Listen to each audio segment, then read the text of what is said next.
কার্শিয়াংয়ের ওয়েদারটা এখন খুব ভালো হয়ে গেছে, রোদ্দুর উঠেছে। আগে সারাদিন একটু বৃষ্টি ছিল, এখন এই মুহূর্তে ভালো রোদ উঠেছে এবং খুব পরিষ্কার একটা ঝকঝকে আকাশ পেয়েছি। আমাদের হোটেলের ঘর থেকে এই দৃশ্য খুব সুন্দর।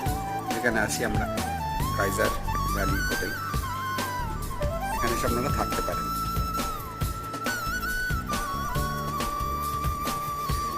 এই জায়গাটি বড় প্রিয় আমার। হোটেলের রুমের বাইরে এরকম একটি জায়গা রয়েছে, বসে আড্ডা জমিয়ে ফেলতে পারেন।